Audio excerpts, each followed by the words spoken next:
Hello, everyone, and welcome back to Between Realities. My name is Alex VR. I am joined here with my co-host Skiva.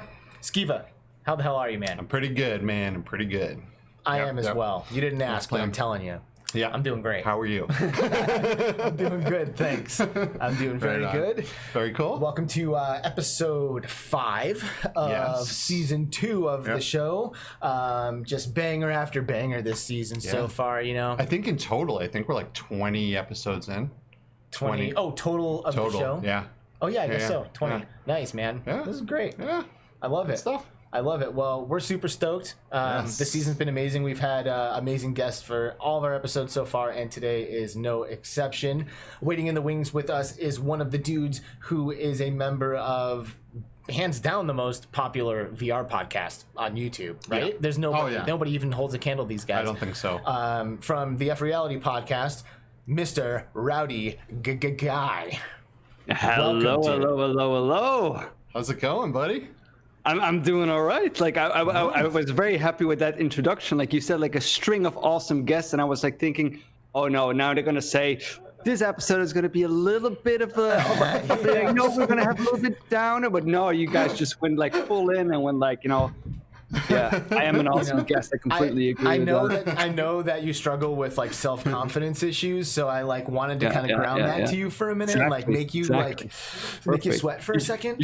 You should see the other guys on the f.reality podcast. If you think I'm struggling with self-confidence, yeah, I know all of those guys. Like, man, unbelievable. Yeah. Well, dude, it's a pleasure and an honor to have you with us, man. Thank you for taking the time out of your life. We know that you're a busy dude and you've got a lot going on. You're certainly way too busy to post to a YouTube channel. So thanks for spending the time to be here with us.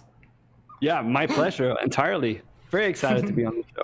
Yeah. What have you been doing for the past like 5 months? I know there's been some travel going on. I know you just haven't with the exception of the podcast, of course. Yeah, like we see you on f.reality all the time. I can't miss out on that one. But indeed, I had to put the YouTube channel or my new YouTube channel, because I actually started a new channel, actually on hold for a little bit, because I indeed traveled from Belgium to Canada, which is quite the adventure in the midst of Corona times. Hence it wasn't the easiest thing to do that. Yeah, indeed. I like indeed, it wasn't the easiest task to do, but I eventually managed to get here, and everything is pretty much settled down right now. So I'm hoping that as soon as I have some money, that I can start ordering some new supplies and some new equipment and get everything started again. And hopefully get started on the channel again. I do miss it, though. I do miss it a lot, recording videos, just making funny content for people. A lot of people have been asking me about it as well, also friends I normally record with. So I'm actually very much looking forward to getting started again on this. Yeah. So if I remember correctly, you got married, correct? And then moved to Canada. Yeah. Well, congratulations on getting married. Well, I got married twice, actually. The story is... bro. Wait. Was one of them the zombie? Was one of them from The Walking Dead? Did you marry that chick? Because she was gross, bro. Yeah. I mean, but she does the dirty. She had nice teeth. I do remember that. So yeah. But I think your actual life is. I got married 2 times. I got married in 2 different countries. Of course, the same woman. Okay, cool. It was one time in Nigeria I got married because my wife she has her origins in Nigeria, so I got married there, and then eventually I also, of course, got married in Belgium before we indeed moved to Canada. Still, it was shortly after that we moved. Yeah, indeed. Wow, no wonder why you said you need to get some money 2 weddings. Holy shit! Right. It's that sponsorship money that I'm rolling in, from all my YouTube videos. So we, before the show, we were kind of going over some things that we want to talk about and stuff. And one thing that Skiva brought up that we we like needed to know about. Maybe you should take from here. Do you know where I'm going with this right now? I'm not Okay, sure. so you said you started a new YouTube channel. Oh yes. Right? Yeah. And we like legitimately want to know your thought process behind that, because the old channel had like 140K or something like that 130, subscribers. 140, I think. Like that's subscribers. amazing. Like I mean, maybe you're like shifted gears a little bit, but certainly you're still Rowdy guy. You know what I mean? Like what was the thought process behind going from a well-established channel to basically starting from the beginning again? Well, I mean, the channel itself, my Rowdy guy channel, because the new channel is it's still Rowdy. It's just called RowdyVR. And the thing is, like, the old channel went through several stages. I was there very much in the beginning of virtual reality. I started recording with mobile VR headsets. That was actually my go-to thing. I put on a mobile. I even did reviews back then. So I did some reviews on mobile VR headsets. People really liked that, really enjoyed that. But I kind of shifted them when the HTC Vive came out. I wanted to do more games, more gameplay, more fun stuff. So I started doing that. But of course, like a lot of the content that was very, especially in the beginning, was very like rudimentary, very basic kind of content. And I kind of felt that my channel kind of outgrew that at a certain point, that a lot of people subscribed to the channel. I had a few very, very viral videos, like the Prison Boss series, went like completely nuts with like over 10 million views and like even I believe one video. So I had a lot of people subscribe to that channel specifically for that kind of content.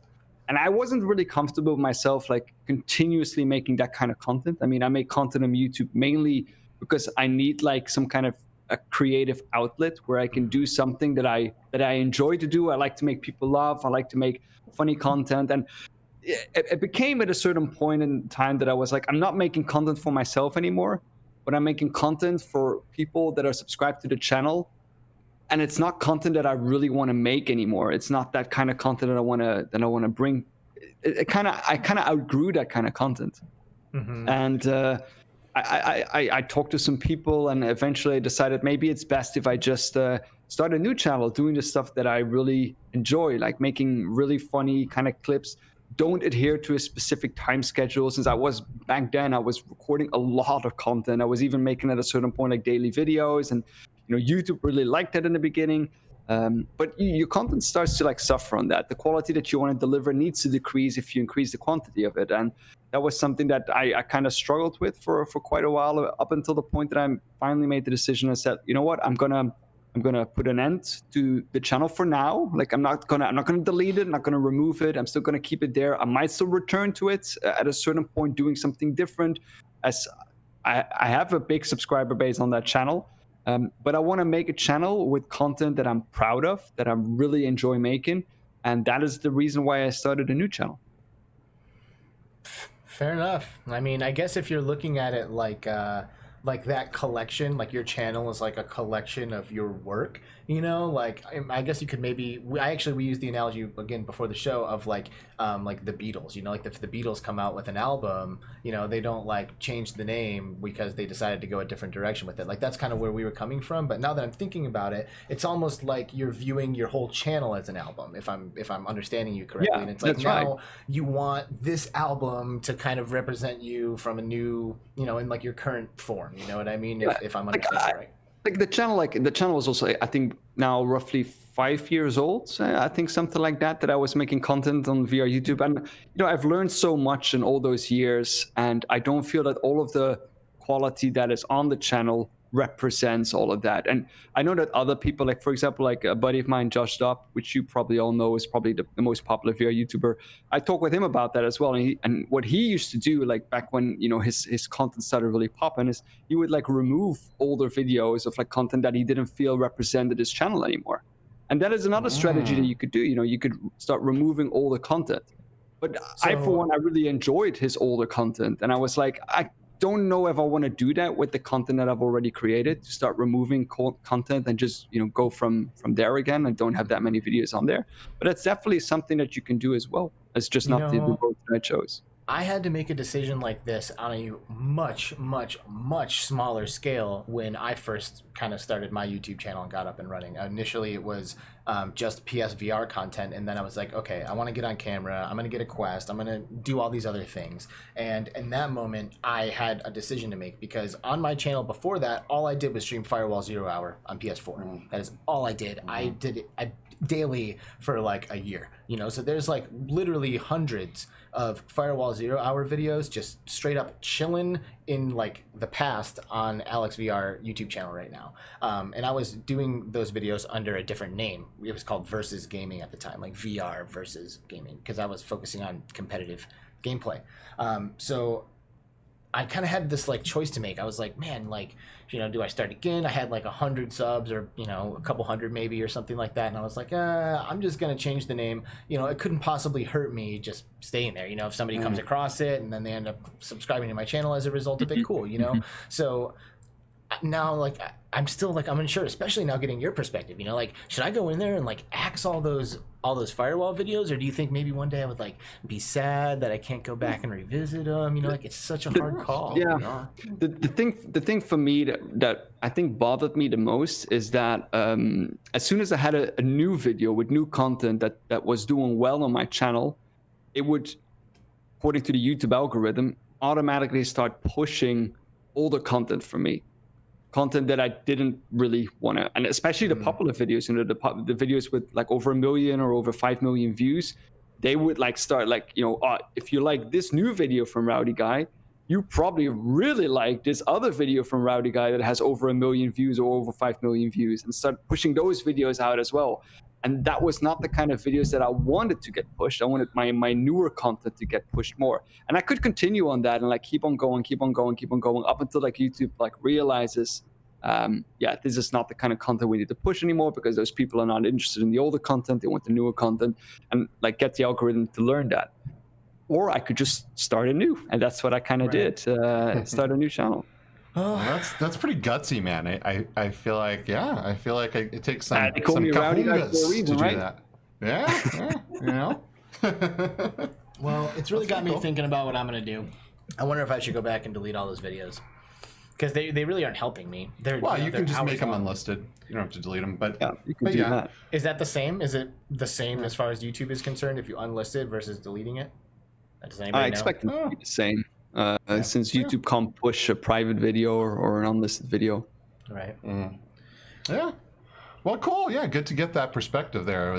We were both very curious as to maybe even bewildered, if we're being honest. We're like, why? The number, you know, like subscribers sounds awesome, but ultimately what it comes down to is, you know, the amount of views that you get on your channel. If you have, you know, 10 subscribers, 1 million subscribers, or 100 million, you know. Speaking of that, please subscribe.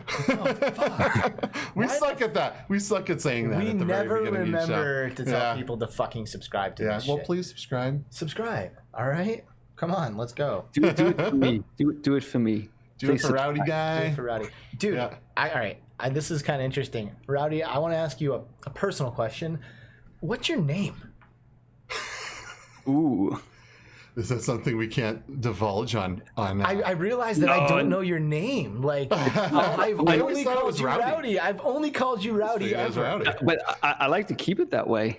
Like, people like in the scene, I want to be called Rowdy. Also because my real name is a bit stranger to pronounce. That is mainly the reason why. But damn, I like. Are you trying to build the allure or what? Yeah, exactly. It's working.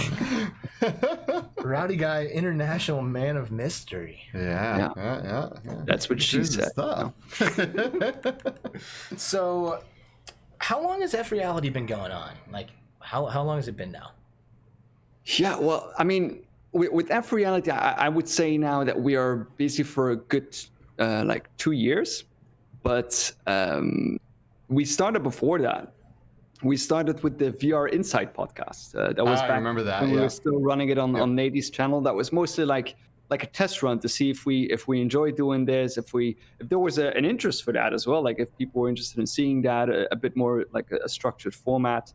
And we kind of like, you know, developed along the way, taking the things that we've learned on our own channels applying them to like the podcast and try to like make an interesting format for people to watch and enjoy. And we've been doing it now for quite a while. I believe we're now 152 episodes in, or That's 151. really awesome.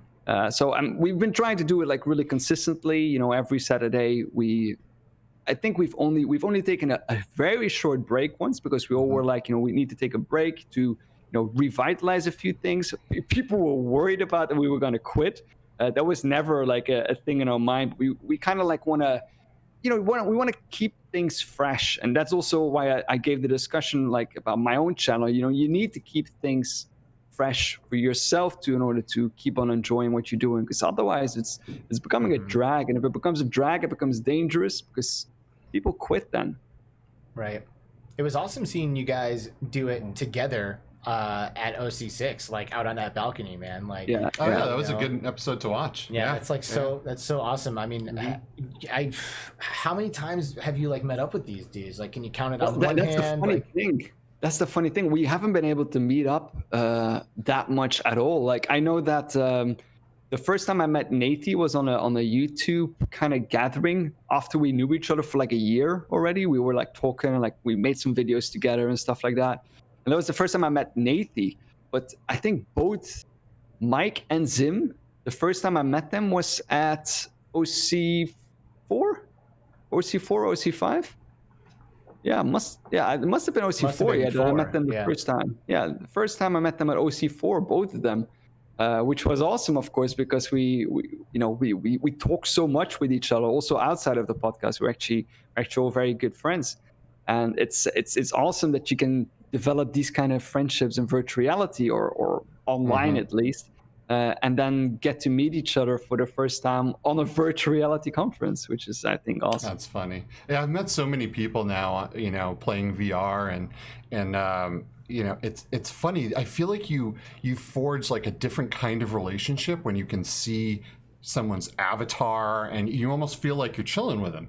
You know what I mean? Instead of just being on a flat screen and all you hear is their voice. You know what I mean? So I really do feel like you can forge some good relationships that way. I've met some great people, man, and done some fantastic multiplayer experiences with people that I've never met in real life. But I feel like they're homies, So when the people who you are becoming friends with are also people who are constantly on camera, constantly talking to an audience, and you're both doing that, like, it's very easy to get a good understanding of each other, like, before shit goes down, and then you get on a call together, you meet in person, it's like, dude, like, what's up? Like, we're already homies, and it's like, so, like, you're already friends, like, you don't even like the relationship, and you share a passion, of course.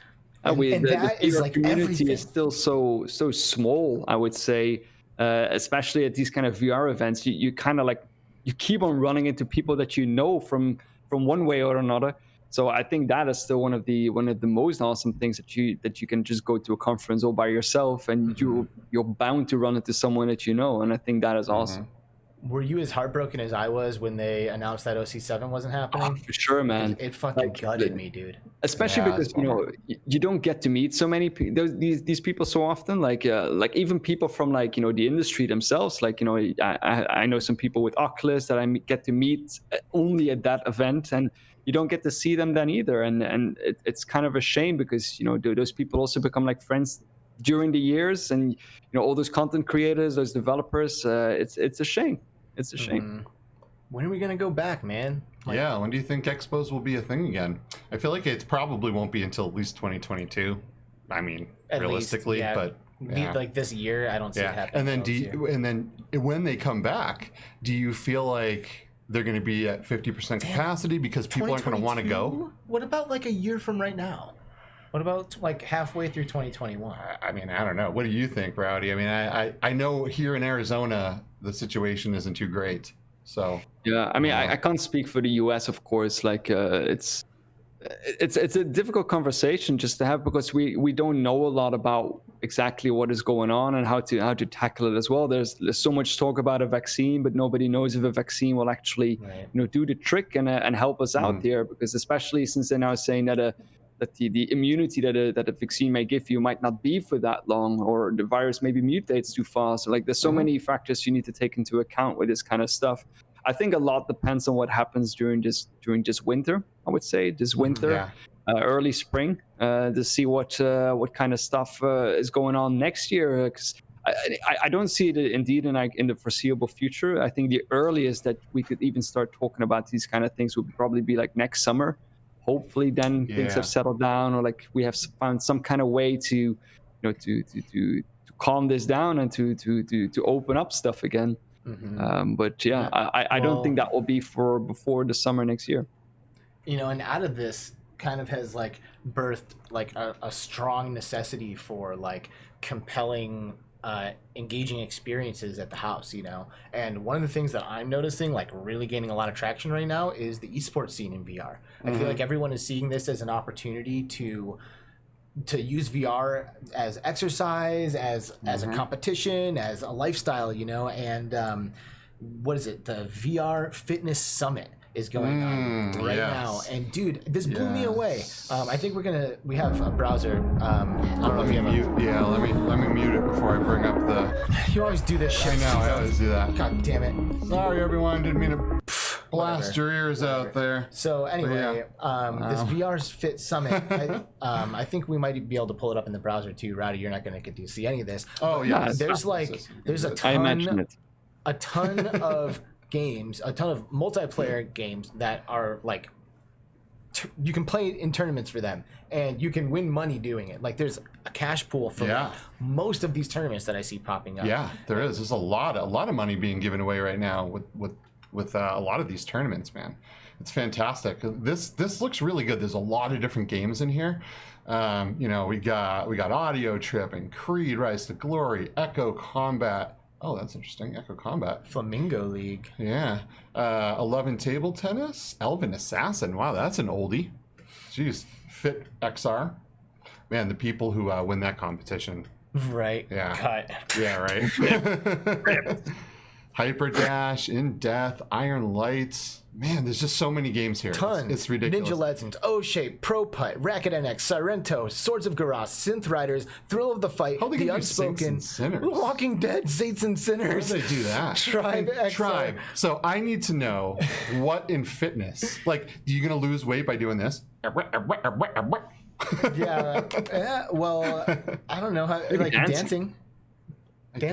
Yeah, like calories burned. I think they might have maybe your integration or why you are your integration. And then they could like compare people's calories burned or something like that. But anyway, I guarantee if you're a VR gamer, you have one of these fucking games. Yeah. Like there's no and the community is so small. There is like no reason not to try right now. Like get in here because like how many competitors do you think are actually going to sign up? Like you have a legitimate chance. You end up third.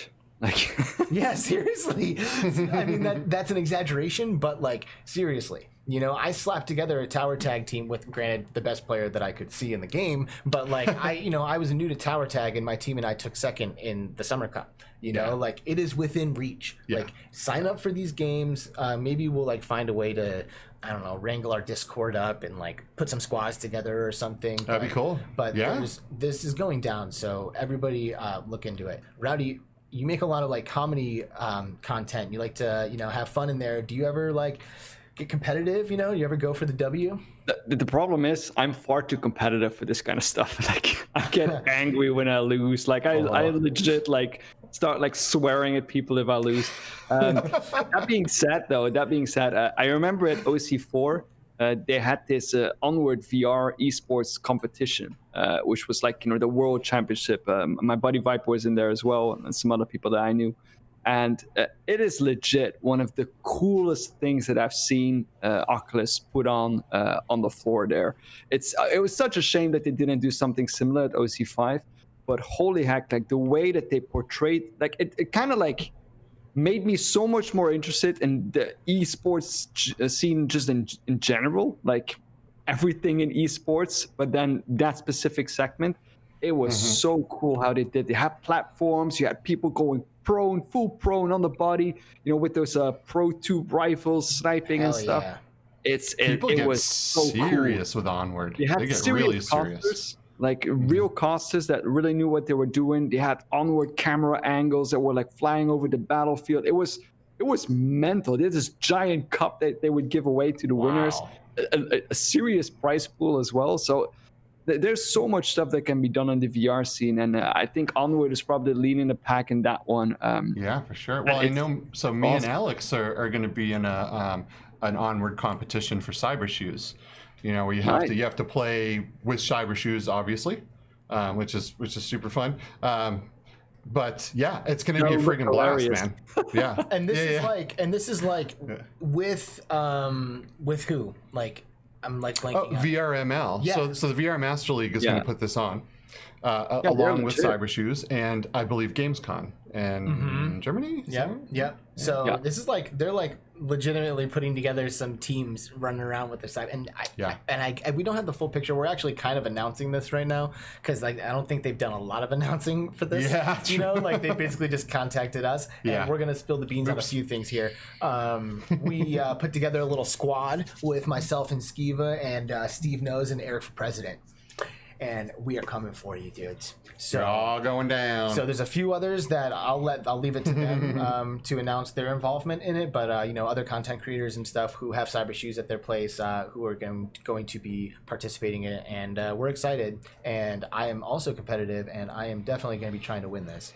This guy is Mr. Competitive right here. You know, it's like I wouldn't be if I just didn't get good at everything. You know, but like I just get good, and then it's like, all right, well, I should probably try to win then. Very humble, very modest. You remind me of that one guy on the f.reality podcast, Rowdy. I fucking hate that guy. Oh, that guy? Yeah. That guy. So anyway, thanks for sticking around, folks. I understand you have unsubscribed, and it was a pleasure having you around. But speaking of Rowdy, if you look down on the monitor right over there below Alex, you will find all of Rowdy's information. And now that I look at it, I realize I put Rowdy's old YouTube channel. Dude. I know. I can't. Dude, hey, man, I'm sorry about this. Like, dude, Kick him out of the team. Kick him out of the team. Hey, man. Well, in my defense, neither channel have had content on them for the same amount of time. Yeah, true that, Rowdy. Yeah. We're ready for more videos, damn it. All right. Job, moving, wedding, like whatever, dude. Like, we're ready. All right. And the people are ready. People are ready. Don't let the people down. The people are ready. Revolution. Oh man, so yeah, there's a lot of competitions going on, man. So there was that Onward competition, there's that the fitness one that we just went over, and now there's also a Pro Putt competition going on. Yep, there's a Pro Putt tournament for charity happening, and I think Pro Putt was also on the Fit VR. So if you're like really good at Pro Putt, you might even be able to get into a couple different tournaments right now. Although if one of them is for charity, I wouldn't expect to get paid from it. So. But it'd be good, you know, help somebody. Yeah. And then there also is one other tournament that I wanted to bring up, and that was Snapshot VR, which is like a VR a VR paintball experience that is available on Viveport Infinity. Yes. So, like, if you are like me and scooped up Viveport Infinity for pennies a few months back, then you should have access to this, and that could be another opportunity. There's like prize money available for these games. People get in there, go in there and win. Moolah. You can win something. Up that dinero. Yeah, for sure, man. There's a lot. I know, and you took second, and you ended up getting paid out on that. Competition for tower tag, and that's not necessarily why you want to do it. Right, you want to do it because it's fun, it's active, it's VR, it's community, but there's incentive. Like incentive always helps, you know, and it increases competition. It makes for good games. This is like, true. When there's money up for grabs. Absolutely. You know what I want? I really want to compete in, and I know I'm not quite good enough, but I really would like to compete in VR or in Echo Arena. I really love Echo Arena. Really. I don't know if Rowdy, since you've been running around with just your Quest, right? You have no PC set up because you're kind of bouncing from place to place. Have you got into Echo at all? Not that much. I'm like the past couple of weeks. The thing that I've played the most is just Onward. I really like shooters just in general. I haven't. I mean, I've played Echo and Echo. I've played Echo Arena. It's also on the Oculus Rift, right? Yeah, it's been when it came out as I think was it a launch title? It might have been a launch title. It's been out for a long ass time and just hit the Quest recently. It completely changed that one. And I mean I got into that, but it's like again, like I'm too competitive to suck at a game, you know. Like I feel I you. can't put the work in to like get good. So I'm just like, this is not for me. For like the first like week or two that I played Echo VR with Skiva, you know, we'd be like in there, and like after a while he'd be like, dude, Alex, like, what's wrong, man? Like, are you okay? You know, like, you doing all right? And I'm just like, like dealing with it because there's like 10-year-olds dunking on me and then sexually assaulting me, you know, and it's like, Teabag. man. It's hard to deal with, so I feel you. I feel you, man. I just try my best to like learn the fundamentals as fast as possible. Good game, though. Good game, and you know, I'm definitely, you know, I'd love to play some of this competitively too. So you know, I just don't have the time, here's something I've literally tried to bring up 3 episodes in a row now, and I'm going to bring it up today. And it relates to kind of what we were talking about with expos and like the future and like, you know, innovating in that on that front. There is a virtual expo that just started right now that you can visit in VR from a very popular IP in this world, and the IP is Pokemon. You can visit a online festival for Pokemon on your phone or on an Oculus headset. That's pretty cool. This is, in my opinion, this is huge. First of all, I like Pokemon, all right? Like, I just think Pokemon's good, and like I could see myself enjoying maybe a couple hours or something in here. But the reason why it's really huge is because Pokemon is like one of the most popular franchises. In fact, I'm pretty sure it's the highest grossing franchise in history, if I'm not mistaken. Oh, wow. Like, they have raked in so much fucking money with Pokemon. It's unbelievable. And to start to incorporate VR technology into their community, I think is huge. Like, anytime Pokemon gets searched now, there's a possibility of people seeing a Pokemon virtual expo, and maybe you join it on your phone at first, but then you see somebody in there who's like animated, and you're like, I want to do that. You know? So I think stuff like this is amazing, especially when it is married to really popular IPs that just drive traffic. I wonder what's going to happen to that Pokemon game on SideQuest now, because I know there's a kind of what I've heard a caca game. Eventually, it's going to get. Well, actually, I don't know. You know, Game Freak, the developers of Pokemon, is a little different than Nintendo. Like, they don't own Pokemon. Right. They put Pokemon on their platforms, but like, because Nintendo is like hardcore cease and desist. Like, you make anything with one of their characters, they're coming for you. They're gonna rip that shit down. But Pokemon has had hacked versions of their games being distributed online for millions. Like, they can't stop it. You know, like it's just insane. So I wouldn't be surprised if it managed to stay alive. But it also wouldn't surprise me either if someone eventually was like, "Hey guys, like, like." We're trying to do something. Niantic comes for people, so or whoever. What kind of thoughts are you having when I talk about this, Rowdy? Like, at first, I wonder what you do in the expo. Like, what are the things that you can do if you go to the expo? Do we have the browser? Maybe it says. Yeah, totally. So we can. So one of the things I remember from reading it is like view Pokemon battles and. That's the one thing I remember. Is Pokemon battles. I get the gist of it. Like, it's. I mean, it is always awesome when like a big IP takes something like that and adds virtual reality to it, as long as they do it well. I think that is a very important thing. I think we all remember the horrible Halo kind of virtual reality thing that we received. That was just like so bad that it was almost laughable. And that can happen, you know, like a giant IP, like, for example, Halo, can do something terrible with virtual reality because, of course, they want to, you know, sell some more copies or sell some more headsets or make something custom. But of course, like Pokemon is something that is just in general so big and so awesome that there's so much stuff on there. Although Nintendo is indeed hard on tackling that down. I know that. Back when they made, I think it was a fan-made Pokemon game called Radioactive. I think it was a radioactive one, but radioactive Pokemon that eventually had to get taken down, and that was so good. But yeah. Yeah, play that video right there. Just there's a little volume lever. There it is. Right Okay, there. cool. I was Yeah. looking for that. Sweet. So Let's see what's going on here. Let's take a look at this, and you can see the VR avatar. You can just like pick a hat, that like looks like one of the starter Pokemon from the newest generation, and this should give us a little bit of an idea, I guess, of what we can expect when we get in there. Maybe fast forward a little bit or something. It looks like he's just kind of getting up and This running. isn't a very well-made No, it's not. thing. Okay, so that. Okay, there's a theme park where you get to go on. It looks like a ride. Oh yeah, he's on a Ferris wheel. Oh, okay, yeah. Okay. Yeah, he's on a Just Ferris kinda walk wheel. around this. Looks like there's like a train that goes around. It almost kind of looks like a little Disneyland that you could explore.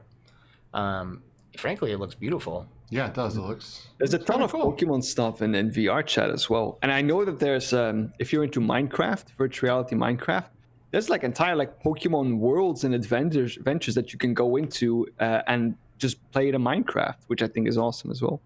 Minecraft is one that like I wish I got into, and I also don't wish I got into. Jesus Christ, ship's falling apart. Breaking the spaceship. Because that's one of those games where there's such a strong community and people spend so much time in there together and building worlds and just such expression and creative freedom, man. It's cool. Yeah, I agree. And same with stuff like kind of like Fortnite as well, which I'm really looking forward to Population 1 if that ever comes out. So. It's been a while since we've heard anything about that one. Although a lot of people still say it's a very, very cool game. And if you're into world building, you should talk to Paradise Decay. He has a lot of experience in building awesome things in Minecraft. I believe he did like an entire Star Wars movie, like an entire scene of that. Really? He did that. Amazing stuff. Yeah. What a guy, man. I love PD. He just cranks it out, dude. Yeah. He just does not stop playing VR, and he just records it every single time. Yep. He's like, every day I'm going to play VR. Every day I'm going to fucking post it. Yep. That's it. Yep. And he recently broke 100,000 subscribers, man. PD. 10,000. Oh, yeah. 10,000. Sorry. Yeah. 10,000 subscribers. Insane number. He's no rowdy guy. No. I know, right? I was trying to make that sound like a big number. Damn it! It is a big number, and it's something to be very, very proud of, dude. And there's a good chance you're here because you're that fucking supportive of this community. Yeah. So if you are, even a special thank you for being here and being awesome and crushing it constantly. Love you, PD. We are all fans. Mm-hmm. For sure. Oh man. Cool. So what do you say here? What about Stride, man? I don't know. Are you into the Stride game? It looks just like a version of what was that Mirror's game? Edge. Mirror's Edge. Dude, it looks too cool. It looks almost a little too good to really get my hopes up. I'm wondering how it's gonna be.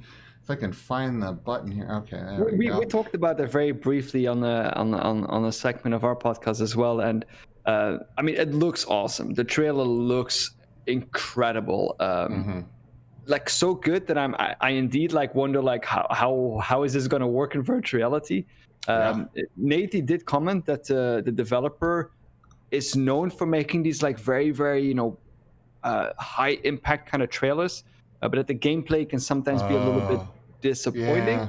I'm not saying that is the case for this one, not at all, because I do hope that this is a really solid kind of title. The trailer looks unbelievable. And if it is indeed it gives me that Mirror's Edge kind of feel, then I'm all for it, for sure. And you have a gun in your hand. Yeah. We're watching the trailer right now, and you're jumping off the wall and shooting people while you're jumping. It's all parkour, It looks fucking parkour awesome. And guns. So it does look awesome. Friggin' phenomenal, man. If you can connect your movements this fluidly, this will be very fun. Yeah. It's kind of like pistol whip, but you're controlling where you're going. Yeah, and I think you control by actually doing this. I think you. I kind of hope that they're doing something a little bit like I think the game that has done that the best, the kind of fluid motion, still like Sirento. You feel so badass when you're playing that game. The fluid motion, the back flips and the mid-air jumps and the wall runs and everything that you can do in that game just feels really, really solid and not.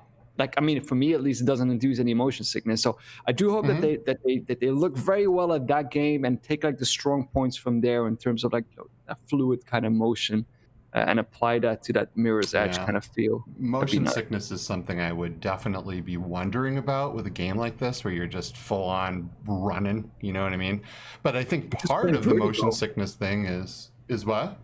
Or just plain vertigo, because I mean the heights there are like just drops. Like, solid high. Yeah, totally, man. Yeah, heights in VR is awesome.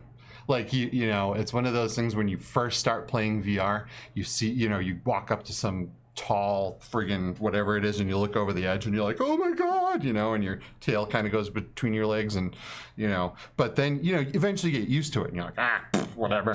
But yeah, yeah, like we talked about, last episode, where someone, where people jump off Richie's plank experience, which I can't figure out why people do that, but I don't know, whatever. I had a friend of mine that actually tried Richie's plank experience as well, and he couldn't make it up until the end of the board. He just started shaking like a leaf, because they also put like a plank there, of course, so like the plank it moves. That's the only way. That's the only way. And he was like, his brain told him this is not real. Yeah. But like everything else in his body just like completely froze and locked up. It was hilarious to see. I pushed him, of course. You are the worst kind of human in the world. That is unforgivable as far as I'm concerned. We did Game On Expo, and we brought a plank, and we brought a Quest, and we put people in that shit. And it's funny, right? Because you put like some old grandma in there, and she'll kind of walk her way across it. Then you put some like big burly biker dude in, and they're like, nope, I'm not walking out there. Like, what the hell's going on? Like, it's funny to see people's reactions to that shit. It really, really is. And the plank is. We put these rubber pads on the bottom of the plank to like keep it from sliding. And then we realized if we remove 2 of them, it'll like get a nice wobble on it. So there's like it's impossible to walk on that thing without like the weight shifting back and forth. It's so good. That was a lot of fun. I really hope that I really hope next year we get, because we were scheduled to do Game On Expo again in Phoenix this year, and we were going to double our VR space. And for anyone that doesn't know, me and Alex put on a virtual reality experience for the Game On Expo. Everything's free. We don't charge anyone for anything. We bring all our own shit, and just solely to get people into VR. You know what I mean? Like, if we want people to play with, and is really what it comes down to in the multiplayer lobbies. But it's really great. And next year, if it comes back, if you guys are in, whoever's in the Phoenix area, please come and check it out, because it's going to be some good stuff. And if you're not in the Phoenix area, you're invited. Yeah, fly your ass down. So Rowdy, you're messing with the Quest right now. You're getting settled in the new crib, and you're kind of getting up and running. You're getting excited to get revved up and get started again. What's the next headset that you're gonna buy? What's the next headset that you're gonna wear? I still have my Oculus Rift S. Like I brought that over from Bell. I actually brought my entire PC over. Like my wife had all like clothes and sandals. I just had VR headsets and PSUs and graphical units. I had I had to open my bag, and it was like my RAM memory, and I had a processor in there written, and I opened my bag here when I got here. My wife started laughing because she said, like, where are your clothes? Like, you only brought this like PC equipment. I said, yeah, well, that had to be here because I need to make videos, So yeah, that's what's up. Dude, it's not like you got your skin. That's still there. They're fine. Don't even worry about natural clothing. But in regards to headsets, like I'm not that big on getting like the next new headset, because I feel like the improvements that are made are not as big steps as, for example, going from the DK1 to the consumer version Oculus Rift. Which makes sense, of course, because technology goes in little steps, and I don't feel obliged, especially not for the kind of content that I deliver. I make funny videos. I don't need to have the highest tech. It needs to look great on the screen. I need to be able to make funny things. I can do that with kind of any headset. And I find the Oculus Rift S, I find it a very comfortable headset. It has a very nice resolution that I think is very, very nice as well. Like the controllers, I can do everything with the with my hands in there as well, if there's any inverse kinematics in there. So Do you think I'm we'll ever very see another pleased Rift? with that kind of headset. Excuse me? Do you think we'll ever see another Rift? Or do you think we're going to be like combo headset from Oculus from now on, or even just standalone, right? I mean, I could see a future where Oculus just abandons PC completely. I don't see that future because I think that they have such a strong position in the PC market. And of course, in the standalone, they're never going to abandon the standalone market. But Yeah, right. they have such a strong position in the PC market that I don't see them like abandoning that position at all, leaving it to other people that will eventually start making content for that, hardware for that. What I do think is indeed like a combo headset that is both standalone and like the Oculus Quest already can do with the link cable. I do think that we're going to see that more coming from Oculus in terms of like what kind of hardware they're developing. I don't really know if they're going to make two headsets anymore. Yeah, they're giving a little bit mixed signals with this. At the one side, I am thinking yes, they're gonna make a Quest Lite and like a Quest for more pro users. But at the same time, it's not really an Oculus strategy. I think because they've been ditching other headsets and they've been like trying to put all their focus on this like one thing. That I don't really know if we're still going to see two kind of headsets. I don't see that in the immediate future, right? Because they're having so many supply chain issues because of COVID, right? That I don't know that would be a very good business strategy where they're trying to produce all this hardware and get the parts from their suppliers, and probably bringing in two headsets wouldn't be the best strategy. But at the same time, they're still working on the the dome concept, with the very focal lenses, which is very, very high end. And that's, if you're asking me, what will be the next headset that you will buy, that has to be a headset that integrates a new kind of technology that makes it even better. It needs to be indeed very focal lenses, foveated, not fixed foveated rendering, but variable foveated rendering. Something new than just like the resolution is even better, or the pixel density is even higher, or the blacks are even more black. Like that kind of stuff doesn't. Although it's nice and it's cool and it's better and the frame rate is higher and all that, that's nice, but it doesn't convince me to say like, I'm going to spend another $1,000 or €1,000 on this new headset. I had the same thing with the Valve Index. Although it's probably the best headset out there, I don't find the improvement of it compared to the Oculus Rift S enough to like shell out the money and just go with that one. I feel like this is the sensible perspective. Yeah. And I feel like this is how most current VR enthusiasts feel. Unless you like money is just not an option for you. Well, no, or unless you have an IPD that isn't smack dab in the middle either. I mean, like I tried a Rift S and I couldn't do it. Yeah, so maybe I'm out you're of the IPD range as well. I can't actually. There's not a single headset out there that I can use, like, because my IPD is very much on the low end. I think it's like 57 roughly. Oh, you're kind of right with me. I'm low too. Yeah. Yeah. I had a hard time with the Rift S because of that. That's interesting. Yeah. Oh, well, It's different for everyone. Although I am not someone who wears headsets for very long times. I think that the most I do is 2 hours. Then I take a break. Gotcha. So I think that has to do with it as well. But like there's definitely, and I've had a lot of discussions about that on the f.reality podcast as well, since I don't understand. Well, I mean, I do understand why it is. It's a hardware limitation because otherwise it would make the range much higher.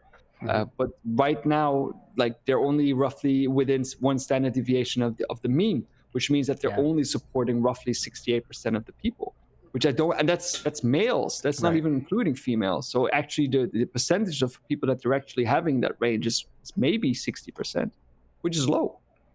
It is, especially when you have such a small group of people interested in the technology to begin with, to then only take 50 to 60% of those people and give them a product they can use is a very interesting thing. But I mean, I guess it kind of is what it is, right? Everyone's kind of learning how to build these headsets and to make them fit more and more people. The problem is just that we have a nose and you can only put the lenses so much together in order to still have the field of view that you want. So that is the problem, and I don't see with current lenses how they're going to go around that.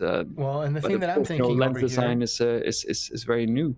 And I'm thinking that, like, you know, like I was just saying, you know, most people don't see like this as a viable upgrade from their current PC VR setup. So really, the only people who are like a viable, like who this is a viable purchase option for, are those who are new to PC VR. Are you talking about the Index? No, the Reverb. The G2. Oh, the Reverb.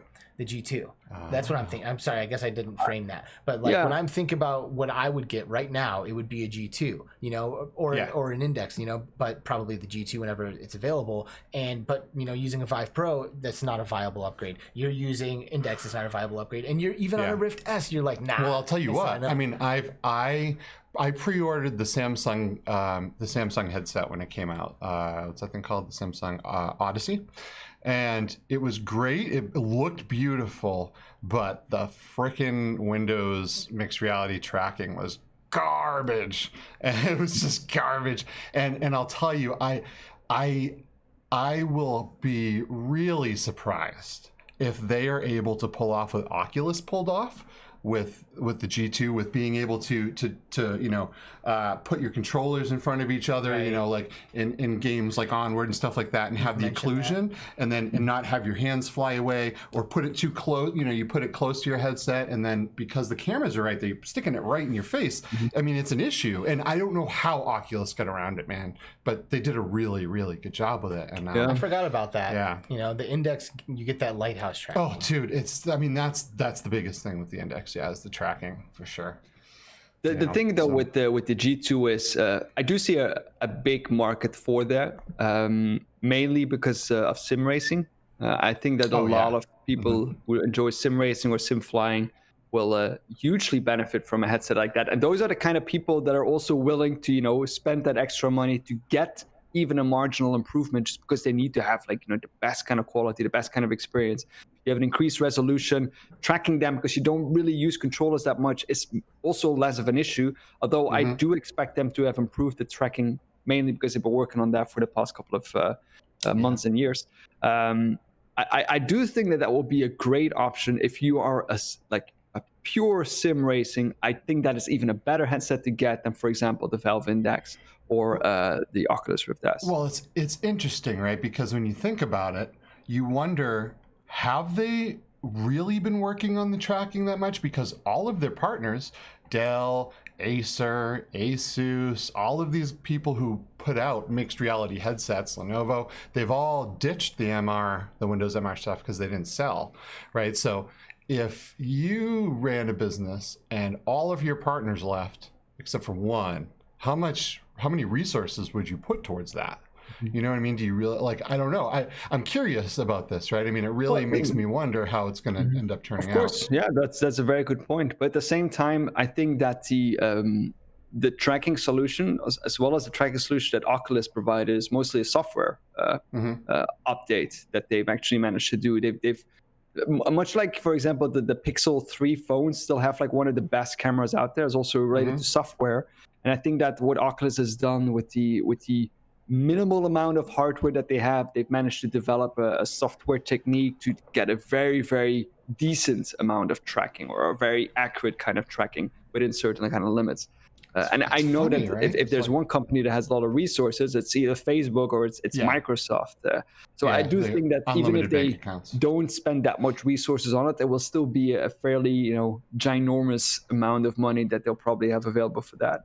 But again, like, we need to wait for the headset to be, you know, tested in the public. And like, indeed, if you say like, oh, you know, I want the best kind of tracking, then you need to make choices in terms of, like, you know, getting maybe a Valve Index, or maybe investing into some other kind of hardware rather than getting the G2. For me, what I think is personally important, if I think from a consumer perspective, is price. The amount of games you can play on there. I think that's one of the things. There's a reason why the PlayStation VR is still, like, I think the most sold headset out there. It's not because they have great tracking, because the tracking on that is well, I mean, I wouldn't say it's horrendous. It's decent enough considering it used to be the technology horrendous. that they're using. It used to. It's not good. You can't say it's good. It's not. No, but it's not. It's not the Cosmos either, though. Well, I haven't used the Cosmos. So it's but it doesn't work. It's So. definitely better. Yeah. And what do you think about Microsoft's decision to make the flight simulator, the Microsoft Flight Simulator, an MR exclusive? A Windows MR, at least timed. Right? It's a smart option because again, you're making a headset that I think is specifically made for people that like sim racing, sim flying. And then you also have one of probably the best flight sims out there on a specific kind of platform. I don't think it will be MR exclusive for a long time. I don't see that happening since, that wouldn't make a lot of sense. But of course, if you combine the two, if you can, for example, say like, for Christmas, you can buy the G2 together with Microsoft Flight Simulator, bundle them up or something like that. Why not? That'd be a very smart choice. I think a lot of people would be triggered to do that specifically for that game really only. Would. Dude, people want a deal, man. Yeah. Like people who want this kind of thing have already made the decision that they're gonna acquire something somehow, and like when they gave everybody Alex for free if you bought Index products, that incentivized me so much more to pull the trigger on the controllers. I was like, oh man, I can save $60 on these. It's marketing 101. If you combine a game with a headset, everybody's gonna assume, or people who don't know a lot about it, oh, this must be the headset that is best for playing this kind of game. Right. And then you draw people in like that. I think that they should do something like that. Yeah, it is smart from their standpoint for sure. I mean, but it's just weird because you look at some of the choices they've made in the past, right? Like getting everyone on board and being like, all right, guys, all of our biggest partners, we're all going to make these VR headsets. It's going to blow up. And we're going to put all this time into making a Halo experience that's just shooting at a wall. Right? What? Microsoft, what the beep? Right? Like, what the hell are they doing? They just make really weird decisions. I mean, Oculus does too. You know what I mean? But like, Microsoft's kind of the king of that, I think. Yeah, for sure. Well, I completely agree with that. What can you say about that? I mean, it's like, I also don't expect them. I don't think that they expected Oculus to be dropping the price so much on the Oculus Rift and the Oculus Quest, because like I've said it so many times on the podcast as well, like, like the price that Oculus is selling those headsets on, they're losing money on that. 100%. Sure. They're not counting anything of the research and development of those kind of headsets. It's pure manufacturing costs that they're including in there, because it is like, top high grade technology that they're just pretty much giving out for free. And there's not a lot of companies that can do that. A lot of companies, so a lot of big companies like Sony, when they put out a PlayStation, when that thing starts off, they're always losing money, because if they put out, a PlayStation at their cost, when it first comes out, people aren't going to buy it. It's going to be too expensive. So they have to eat the shit on that one, and then they have to make it up in software sales. And so it totally makes sense. And Oculus has, like you said, they have the backing of Facebook, and Facebook has millions of dollars. And I mean, it just makes sense that they're the company that's willing to do that and to lose the money on the stuff. So, and thank you to Oculus for doing that, right? Because I feel like, in a way, I mean, it of course drives the technology forward a lot, but at the same time, it would be nice to see another company stepping up to the plate and being a competitor for this kind of stuff. Because of course, if you're a consumer, you're new to virtual reality, you don't really have another choice. You can either get the Valve Index for it's the best headset out there, okay, but you're also paying a lot more money for that kind of headset for an improvement that is maybe not really worth that amount of money. Marginal. Right, totally. So, first of all, and I'm sorry, I'm sure you've probably answered this question 5 billion times, but I need to know the origin of the name of the podcast. Like, how did you guys come up with that? Oh, yes, because you guys, in my opinion, but you guys are definitely the second best VR podcast out there. But you do have the best name. I feel like I'll give you that one. So, I'll decide whether or not I think it's the best after I hear the origin. If you're willing to share it. Yeah, I am willing to share, but I'm not going to say what the F stands for. Okay, fair enough. It's actually like we thought a long time about a new name. When we were still doing a VR Inside podcast, we had like I think maybe 10 episodes already, we were saying, we need to, people are interested in this. We need to make our own channel, and we need to disassociate this and have this its own kind of thing, because people want that. And we were okay. We're going to do that, but if we're going to do that, we need to do that right. So we had we had a lot of hours and hours of discussions. Everyone looked for names. Everyone was.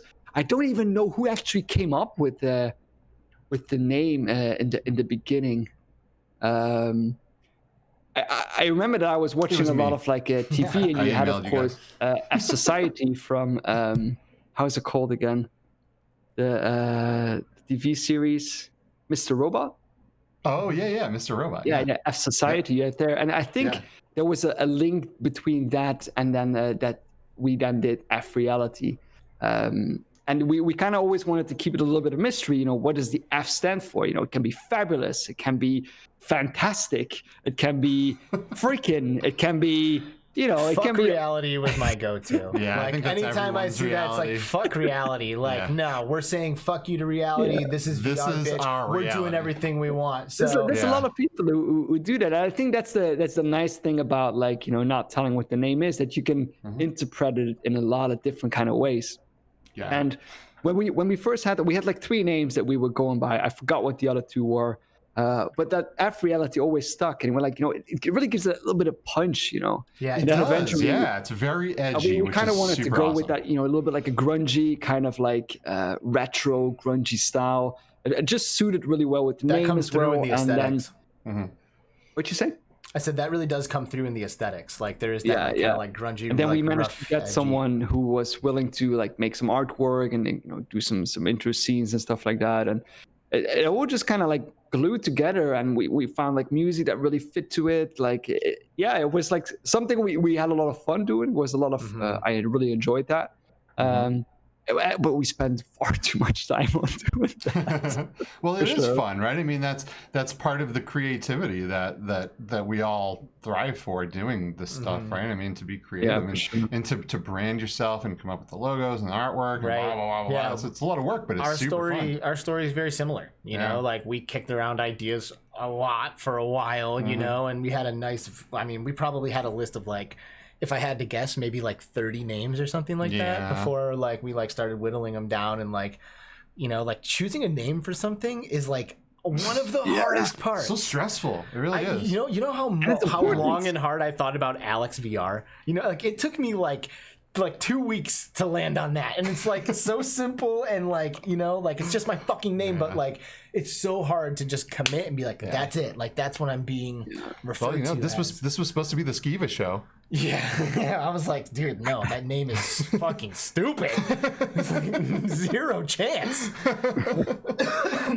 But no, we had a good thing about that, because we also had the feeling that the name is very important, because it's like your brand, you're showing that to the outside, and we're very happy with it, and we're very pleased with what we did with it, and I'm very pleased with how it's continuing to go on. Sure. And 2020 is the best year to have the name F.reality, because after this reality, I'm going into VR, because my VR is way better reality than this shit right now. Yeah. So one thing that one thing that I am going to be doing on this show from now on, and I'm going to prepare our guests for this, because I haven't done it. I didn't do it last when we spoke to Lucas, and I haven't done it here with Rowdy. So feel free to defer. I feel like you'd be fine deferring this if you'd like to, but I want to start throwing the ball into the court of our guests a little bit and give them the opportunity to bring up a topic of discussion that has been top of mind, or maybe they haven't had a chance to talk about, or maybe is not appropriate for their channel, but they don't mind fucking getting into the nitty gritty here with us, that kind of thing. So feel free to defer, no pressure at all. But if there is anything that's been top of mind for you, Rowdy, that you're you know what, actually I have been wanting to get into this, this would be a great opportunity for that. So defer it if you want, but no pressure. Yeah, sure. I think we talk a lot about virtual reality and gaming. The gaming scene, virtual reality. That's pretty much what all the buzz is around. Although if you look at the last Oculus Connect, there was a very strong kind of sense on virtual reality for a medical device company. was a lot of emphasis on virtual reality for business. And although I wasn't a big fan of seeing that on Oculus Connect, obviously, because that's not why we're there. We want to see games and we want to see the new equipment. But it is something that is a personal interest of mine. Like, for example, I would love to have a virtual reality studio where I can do my actual real life job. Could do it in there. Like, what do you guys think about having something like that? Like, for example, you guys already do like a lot of like mixed reality with your kind of studio that you do the podcast in, but like having a studio, like a proper recording studio where you can bring guests in, where you can do recordings in, where you can edit the video in, where you can have like a whiteboard where you can mark things down, where you can have like giant screens in case you're doing like audio or video editing, like all of these kind of things, and that specific for each kind of like job, being in the doctor's office, being it a physical scientist, being it something else, like something that is specific, pretty much a one-to-one representation of your actual office or how you would like your office to look like. I think that would be awesome. That would be friggin' amazing. I mean, so I do all of my editing in virtual desktop. Right, like for me, all of it. So like having that giant, huge screen to see every detail and seeing those wavelengths, and just absolutely huge, and being able to cut it, like it's just awesome to me, right? So I feel like virtual desktop is there for me, and then like when me and Alex collaborate on this show and we go and design stuff for the show, like the set, when we had the meeting about this, we did it all in big screen, right? And we used the drawing tools and we kind of sketched out, okay, well, on the desk, and we put some screens here, and then we screenshotted everything, so I totally understand where you're coming from, and I think it's a huge thing, and I'm trying really hard to do all my work in VR right now. And how do you go around with like bringing, for example, something as crucial as your keyboard? Like, how do you bring that in? I grab my keyboard. So I have a wireless keyboard, and I put my keyboard on my lap, and I hop into virtual desktop. I put down my controllers, and I use my mouse and my keyboard. What's that? Do you see your keyboard? Through my nose hole. Okay, yeah. Because I actually looked it up. There actually are keyboards, although they're far too expensive and they probably don't work as well as you want them to, that actually you can bring into a virtual reality environment. And I think stuff like that needs to come out more. Because, for example, imagine something stupid like a chair. You put a tracker on your chair, and you bring your chair into virtual reality. You put it there, you know exactly where it is. You go and sit on it. I'm so surprised that like stuff like that things. Like, I want like more trackers to come out. So I want my desk to be where my desk is in virtual reality. I want my chair to be where my chair is in virtual reality. Those kind of things like that would be awesome. That with the mouse, that with the keyboard, bring all those things in virtual reality. Make it expensive in the beginning, but people will buy it. Telling me. Well, you never know. I mean, we got the rumors of the Oculus couch, right? I don't know, but I want to work in VR. I really do. So I got my Quest to a point where I find it super comfortable now, and I'm able to get into my Quest and sit in there for 8+ hours a day and use that as my work monitor and really do everything I need to do with no problems at all. I don't take it off at the end of the day and go, oh man, my forehead, no, that's absolutely fine. So, I mean, it took, I don't know, $200 and something worth of modifications, right? But at the same time, I mean, I really do want a workspace in virtual reality. And one of the things that I've seen, and I know I saw you in it too, we haven't discussed it, but was Immersed Vr. Did you check that? Have you checked that out, Rowdy? It's a collaboration space where you get to go in, and there's a workspace, and there's virtual whiteboards. I think I have a little thing here, but there's virtual whiteboards. There is you all get to see the same computer monitor and interact with it. There is it's a pretty cool thing. I don't think I have. Yeah, and that reminds me of something that I think that the Oculus Go did so well, and that I haven't seen on Oculus Quest or on Oculus Rift, is that the way that parties were formed and the way that you brought people in, what happened there was mind-blowing, absolutely mind-blowing. And I kind of want something like that to be developed for a more kind of like business environment. For example, if you have a Zoom call with someone, you don't like see them on the screen, but they actually just pop into your room and you see them there. You have your conversation. You show your laptop. You show your work. You show your presentation. You see, oh, you're there. You shake hands, and then the person zooms off. Like that's the only thing they do: zoom in and zoom out. That'd be awesome. And I think that the Oculus Go was an ideal device for that. And I kind of expected as well with this kind of, the crisis that is going on right now with everyone working from home. I kind of expected more of these kind of technologies to, come more to the forefront. And Zoom really has. Everyone is using Zoom for doing conversations for work. But you don't really see that in virtual reality. There's a few companies that are working on that, but not. I just expected a lot more to be on the forefront of that. It's got to just be the lack of headsets, right? Yeah, I would think so. It's just the lack because, of adoption, right? So we're going to spend $1 million, coding this, making this livable space where you can, easily put a tracker on each chair in the room, and then you have one of your clients who's willing to put a headset on. That's very advanced already, but I'm talking about having Zoom, the concept of Zoom in virtual reality. Mm-hmm. People quick connection, here's the link, pow pow. Mm-hmm. Maybe browser based, right? What was it? WebM? What the fuck is that shit called? Oh, like Web VR, like a Web VR thing. Yeah, that'd be great. shoot somebody a link and they just open it, quick style. No, I didn't grab any footage for that, but did you hear that Mozilla is laying off 250 WebXR developers? Mm-hmm. That's kind of a bummer, right? But I mean, especially at this time, I would have thought they would have ramped that shit up. But that's to Rowdy's point right there. Yeah, totally. And I think one of the things that really blew my mind was that the Quest didn't come out with Oculus Rooms. On the Go, you could just hop into a room with a buddy, play some checkers, and be like, "Oh yeah, you want to hit this game real quick? Hit a button, and you're both in there." What happened, Oculus? The craziest thing was I did it with Mike and Nathy, and the absolute mind-blowing thing I haven't seen in any other headset was that we wanted to play, I think, Dead and Buried, and the actual character from Dead and Buried, he came into our lobby.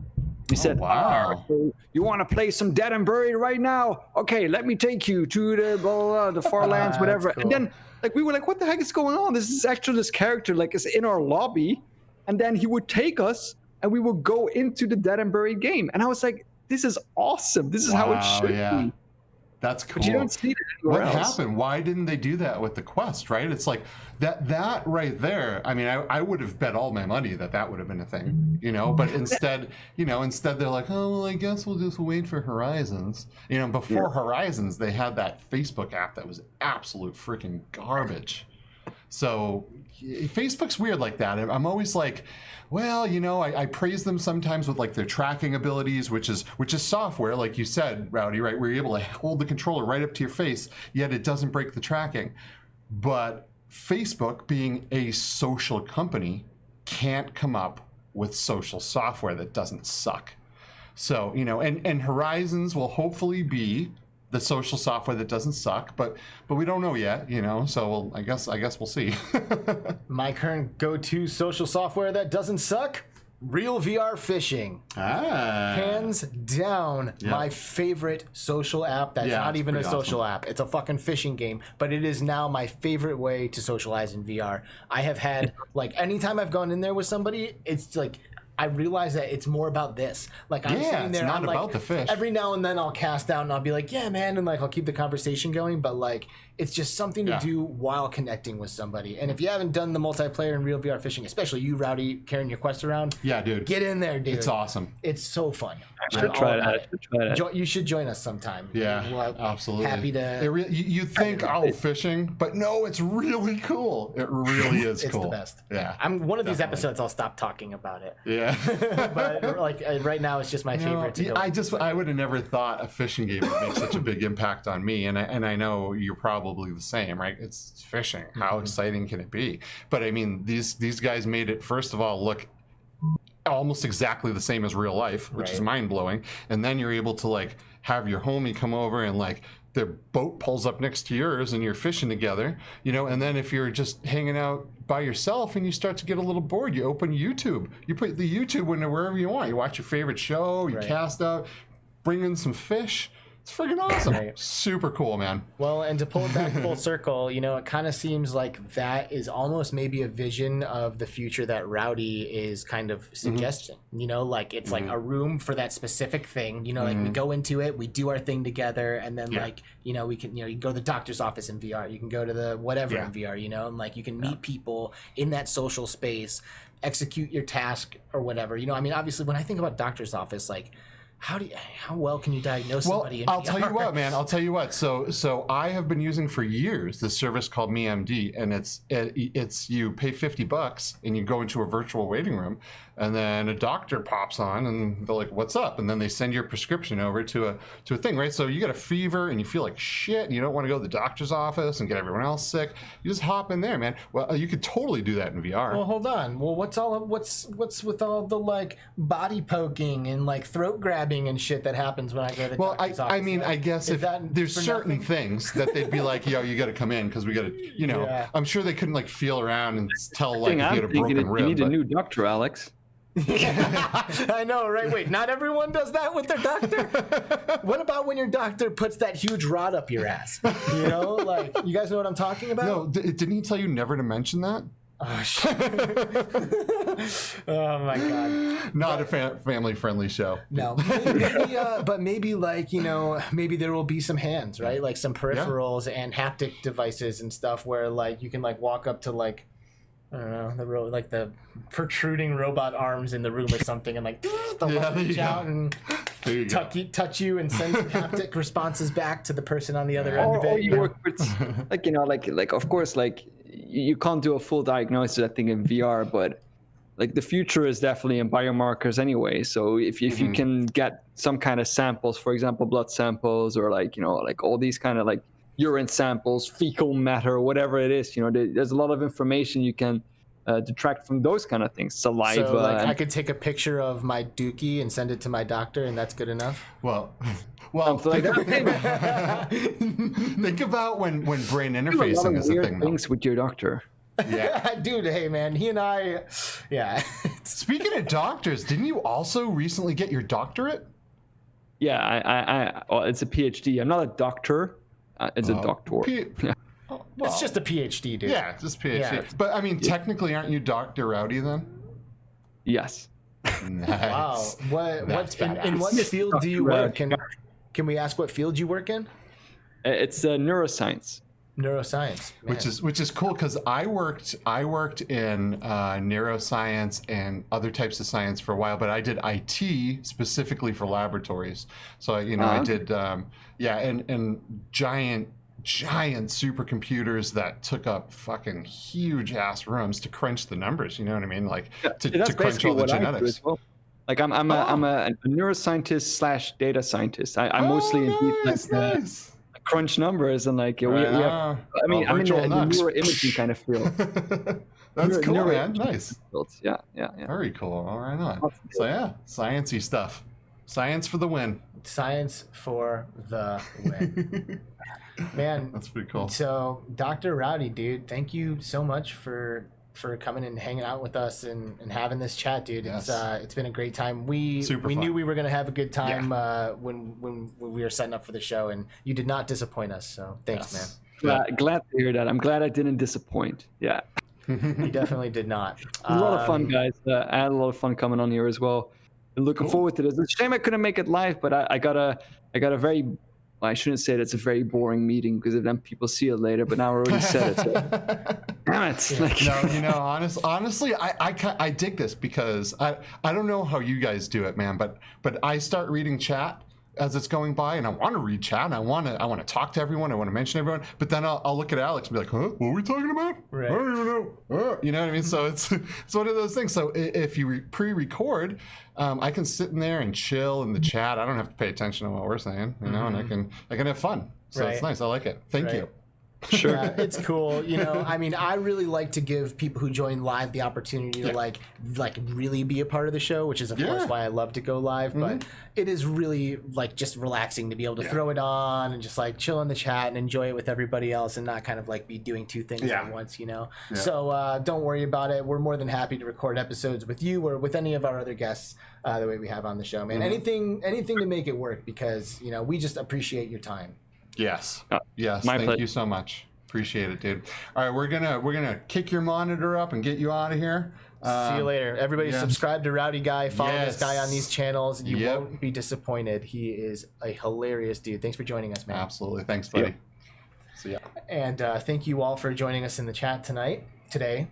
It's day when we're premiering this. Thank you for joining us in the chat today. I have probably dropped a code in chat by now, and if I haven't, you can expect it to happen any second for a random game that you can go ahead and redeem. Also, leave a comment if you'd like to be entered in the giveaway for another game, and we will put you in there, and we'll get you a game. Which, by the way, most people don't do. Correct. So, like, you can literally get a free game just by leaving a comment saying, like, hey, can I have one? So just be like, hey, enter me, and your chances of getting something are very, very high. So thanks for being a part of the show with us. And thanks, next week. Next week. Steve knows. Love this guy. We have so much fun with this guy, and you know, he was on last season, and we forged quite the friendship with Steve, and it's going to be a good time. Yeah. So there's probably going to be some wackiness and stuff. So come on by and join us. Have some fun. Yep. We will see you in a week for episode 6 with Steve Knows, and we will see you in our Discord. Join it right now. We have amazing links in the description.